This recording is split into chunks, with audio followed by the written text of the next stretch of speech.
ഇത് ശരിക്കും പറഞ്ഞാൽ ഈ ഒരു ട്രോമയുടെ റൂട്ട് എവിടെ നിന്നാണെന്ന് ചോദിച്ചു കഴിഞ്ഞാൽ ഇത് നിങ്ങളുടെ ഇന്നർ ബാല്യത്തിൽ നിന്ന് വന്നിട്ടുള്ളതാണ്. അതായത് വീട്ടിലെ ഇമോഷണൽ സപ്പോർട്ട് കിട്ടാത്തൊരു പേഴ്സൺ ആണ് നിങ്ങൾ. അതുപോലെ തന്നെ നിങ്ങൾ ആരോ നിങ്ങളെ മാനസികമായിട്ടും ഒക്കെ ഒരുപാട് വേദനിപ്പിച്ചിട്ടുണ്ട്. നിങ്ങളുടെ ഫീലിങ്സ് നിങ്ങൾക്ക് പ്രാക്ടിക്കലായി പറയാൻ പറ്റില്ല. മനസ്സിലായോ? അപ്പോൾ ആ രീതിയിൽ നിങ്ങൾക്കൊരു നല്ലൊരു വൂണ്ട് ഉണ്ടായിരുന്നു, അതൊരു സ്ട്രോങ് ആയിരുന്നു എന്ന് നമുക്ക് ഈ ഒരു കാഴ്ചയിൽ നിന്ന് മനസ്സിലാവുന്നുണ്ട്. അതുപോലെ തന്നെ ഭയങ്കര പെയിൻഫുള്ളുമായിട്ടുള്ളൊരു ട്രോമയാണ് നിങ്ങൾ ഫീൽ ചെയ്തിട്ടുള്ളത്.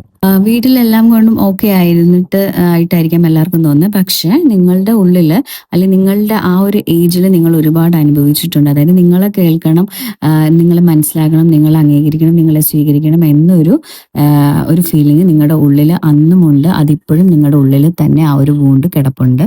തന്നെ നിങ്ങളിപ്പോൾ ശരിക്കും ഒരു സ്ട്രോങ് ഇൻഡിപെൻഡൻ്റ് ആയിട്ടുള്ളൊരു വ്യക്തിയാണ്. പക്ഷെ നിങ്ങളുടെ ഹൃദയം ഇപ്പോഴും അടഞ്ഞിരിക്കണം. അതായത് ഈ ഒരു ട്രോമ കൊണ്ട് ാതെ മറ്റുള്ളവരോട് ചില സമയത്ത് നിങ്ങൾ ഇമോഷൻസ് കൂടുമ്പോൾ നിങ്ങൾ മറ്റുള്ളവരോട് മിണ്ടാതിരിക്കുക, അല്ലെങ്കിൽ എന്തെങ്കിലും പ്രോബ്ലംസ് നിങ്ങളുടെ ലൈഫിൽ വരുമ്പോൾ നിങ്ങൾ മിണ്ടാതിരിക്കുക, ഫീലിങ്സ് കംപ്ലീറ്റ്ലി കട്ട് ഓഫ് ചെയ്യുക. പിന്നെ നിങ്ങൾക്ക് ഒരുപാട് ട്രസ്റ്റ് ഇഷ്യൂസ് ഉണ്ട്.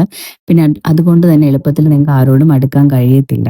വൂൺസ്, അതായത് ഇന്നർ ട്രോമാസ് ഒരുപാട് ഹാർഡായിരുന്നു. അതുകൊണ്ട് തന്നെ നിങ്ങൾക്ക് എല്ലാവരോടും പെട്ടെന്ന് തന്നെ അടുക്കാൻ കഴിയില്ല. ശരിക്കും പറഞ്ഞാൽ നിങ്ങളുടെ ഇന്നർ ചൈൽഡ് നിങ്ങൾ ഇപ്പോഴും പ്രൊട്ടക്ട് ചെയ്തുകൊണ്ടിരിക്കണം. അതായത് ഇനി എന്തെങ്കിലും പ്രോബ്ലം വരുവാണെങ്കിൽ നിന്നെ ഞാൻ പ്രൊട്ടക്ട് ചെയ്യും എന്ന ആ ഒരു രീതിയിൽ ഇപ്പോഴും നിങ്ങളുടെ മൈൻഡിൽ ആ ഒരു ഇന്നർ ചൈൽഡിൻ്റെ ആ ഒരു ഇമോഷൻസും ആ ഒരു എക്സ്പ്രഷൻസും എല്ലാം കിടക്കുന്നതുകൊണ്ട് തന്നെ നിങ്ങളത് ഓട്ടോമാറ്റിക്കലി നിങ്ങൾ ആ ഒരു സ്റ്റേജിലോട്ട് പോയിക്കൊണ്ടിരിക്കുകയാണ്. അങ്ങനത്തെ ഒരു എനർജിയാണ് നമുക്കിവിടെ ഫീൽ ചെയ്യുന്നത്. പറയുകയാണെങ്കിൽ നിങ്ങൾ മെൻ്റലി നമുക്ക് കണക്ട് ചെയ്യുമ്പോൾ നിങ്ങൾ ശരിക്കും പറഞ്ഞാൽ ഇപ്പോഴത്തെ നിങ്ങളുടെ ഈ ഒരു അതായത് ഈ പുറത്തുള്ള അതായത് ഇപ്പോഴത്തെ ഈ ഒരു ലൈഫ് നിങ്ങൾ ഒരുപാട് നിങ്ങൾക്ക് പ്രഷറും ഒരുപാട് പ്രോബ്ലംസ് ഉണ്ടാകുന്നു. അതോടൊപ്പം നിങ്ങളുടെ ഇന്നർ വൂൺസ് ഒരുപാട് അല്ലെങ്കിൽ ഒരുപാട് ട്രോമാസ് നിങ്ങളുണ്ട്. അതുകൊണ്ട് തന്നെ നിങ്ങളിപ്പോൾ എന്താണ് ചെയ്തുകൊണ്ടിരിക്കുന്നത് അവിടെ നിന്ന് നിങ്ങളൊരു ബ്രേക്ക് ആഗ്രഹിക്കുന്നുണ്ട്.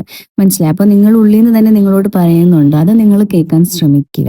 അപ്പോൾ ഒരുപാട് ജോലി സ്ഥലത്താണെങ്കിലും ഫാമിലി വൈസും ഒക്കെ ഒരുപാട് നിങ്ങൾക്ക് പ്രഷറും കാര്യങ്ങളും വരുന്നുണ്ട്. അപ്പോൾ ഈ ഒരു ഇന്നർ വൂൺസും നല്ലതുപോലെ ക്ലിയർ അല്ലാത്തത് കൊണ്ട് തന്നെ യോഗപരമായിട്ട് ചെയ്യുന്ന ആൾക്കാർക്ക് മെഡിറ്റേഷൻസ് ചെയ്യാം. അതല്ലെങ്കിൽ ഇന്നർ വൂൺസ് ഹീലിങ്ങിനോട് താല്പര്യമുള്ള ആൾക്കാർക്ക് അത് ചെയ്യാം. അതായത് എന്തായാലും നിങ്ങളുടെ ലൈഫിൽ നിങ്ങൾക്ക് ഒരു ബ്രേക്ക് വേണം.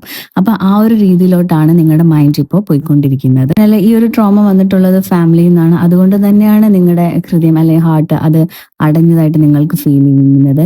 ഇപ്പോഴും നിങ്ങൾ ഹീലിംഗ് ഫേസിലോട്ട് നിങ്ങൾ കടന്നിട്ടില്ല. അതിലോട്ട് നിങ്ങൾ വരണം. ഇപ്പോഴും നിങ്ങളുടെ ഇന്ന് ചൈൽഡ് പറയുന്നത് അതിനൊരു സ്നേഹം കിട്ടണം, അതിനെ സംരക്ഷിക്കപ്പെടണം, അതിന് ഒരു പ്രോപ്പറായിട്ടൊരു ശക്തിയും ഗൈഡൻസും കൊടുക്കണം. അപ്പോൾ നിങ്ങൾ ഹീലിംഗ് ചെയ്യാൻ താല്പര്യമുള്ള ആൾക്കാരാണെങ്കിൽ ഹീലിംഗിലേക്ക് പോവുക.